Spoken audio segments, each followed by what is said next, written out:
মূলা দিয়ে তো কত ধরনের রেসিপি খেয়েছেন, আজ না হয় একটি ভিন্ন ধরনের রেসিপি দেখাবো।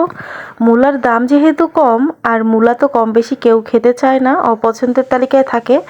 তো আজ দেখাবো মূলার ঝুরি করে। এটা কিন্তু খেতে একদম মূলার মতো লাগবে না, কোনো গন্ধ থাকবে না। আর রান্না করার প্রসেসটাও একদম সহজ, শুধুমাত্র পেঁয়াজ, কাঁচামরিচ, সামান্য একটু রসুন কুচি, টাকি মাছ, মূলা আর তেজপাতা হলেই কিন্তু হয়ে যাবে এই মূলার ঝুরি রেসিপিটা।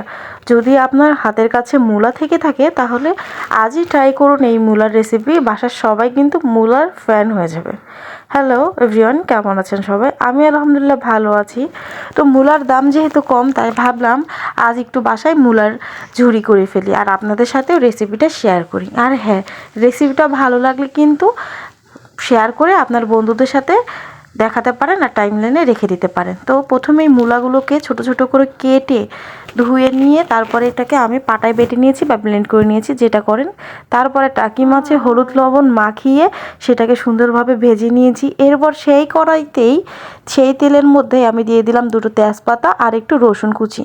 এবার এটাকে ভাজতে দিব এক পাশে, আর এক পাশ যে পাশ ফাঁকা হয়ে আছে সেখানে দিয়ে দিব পেঁয়াজ কুচিগুলো। পেঁয়াজ কুচিগুলো এর মধ্যে ভেজে নেব। আর দিয়ে দিব কাঁচামরিচ। কাঁচামরিচটা কিন্তু যে যার স্বাদ মতো দিয়ে দিবেন, আর আমাদের বাসায় একটু ঝাল কম খাওয়া হয় তাই কাঁচামরিচটা কম দিলাম। এবার ভেজে রাখা টাকি মাছগুলোকে কিন্তু আমি 50% ভেজে নিয়েছি আর 50% কিন্তু ভাজিনি। তো ওগুলোর ভিতর থেকে কাঁটাগুলো খুলে নিচ্ছি আর মাথাগুলো আলাদা করে নিচ্ছি। এবার ওই বাছা মাছগুলোকেই ভালো মতো টুকরো টুকরো করে ছিঁড়ে নিচ্ছি, যাতে করে একটু সুন্দরভাবে টুকরো টুকরো হয়ে যায়। এবার পেঁয়াজগুলোকে হালকা ব্রাউন করার পরে এর উপরে দিয়ে দিব ভাজা টাকি মাছগুলো।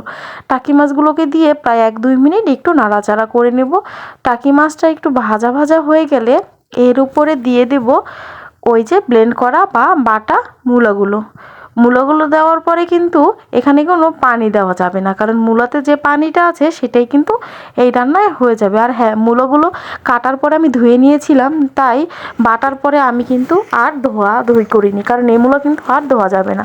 এরপর মূলার উপরে দিয়ে দিলাম হলুদের গুঁড়ো আর লবণ। এরপর ভালো মতো নেড়ে চেড়ে নিচ্ছি, যাতে সুন্দরভাবে হলুদ আর লবণটা পুরো মূলার সাথে এক হয়ে যায়। এবার ভালো মতো নাড়াচাড়া করার পরে এটাকে কিন্তু হালকা করে ঢেকে দিতে হবে। প্রায় 5 মিনিট সময় ঢাকার পরে মূলা থেকে কিন্তু আস্তে আস্তে পানি বেরিয়ে এসেছে, দেখতেই পাচ্ছেন।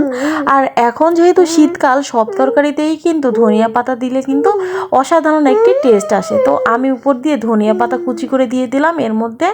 তো ধনিয়া পাতা আর তেজপাতার কারণে কিন্তু মূলার ঘ্রাণটা কিন্তু একদমই বোঝা যাবে না। আর এইটা আপনি বাসায় ট্রাই করলে কিন্তু খুবই ভালো লাগবে, আর এটা গরম ভাত দিয়ে খেতে খুব মজা হয়। অবশ্যই বাসায় ট্রাই করে দেখতে পারেন। তো এরপরে আবার দিয়ে দিলাম লবণ, স্বাদ মতো লবণটা কিন্তু এই সময়ই দিয়ে দিতে হবে, কারণ পরে লবণটা দিলে ভালো লাগবে না, কারণ তখন লবণটা ভালো মতো সব জায়গায় যেয়ে যায় না। তো রান্নাটা আমার প্রায় শেষ, একদমই পানি টেনে এসেছে, আপনারা দেখতে পাচ্ছেন। এই যে রান্নাটা আমার শেষ। এখন গরম গরম ভাত দিয়ে এটা আমি পরিবেশন করে নিব। আপনাদের যদি মূলার ঝুরি রেসিপিটা ভালো লাগে অবশ্যই কিন্তু লাইক, কমেন্ট অ্যান্ড শেয়ার করে দিবেন, যাতে করে আপনার বন্ধুরাও এই রেসিপি দেখে রান্না করতে পারে। যাই হোক, আজকের মতো আমি এখানেই বিদায় নিচ্ছি। সবাই ভালো থাকবেন, সুস্থ থাকবেন, এবং আমার পেজে অবশ্যই একটি ফলো দিয়ে আমার পেজের সাথে থাকবেন। আর যদি রেসিপিটা বাসায় একবার ট্রাই করে থাকেন অবশ্যই কমেন্ট করে জানাবেন রেসিপিটা কেমন লেগেছে। ধন্যবাদ।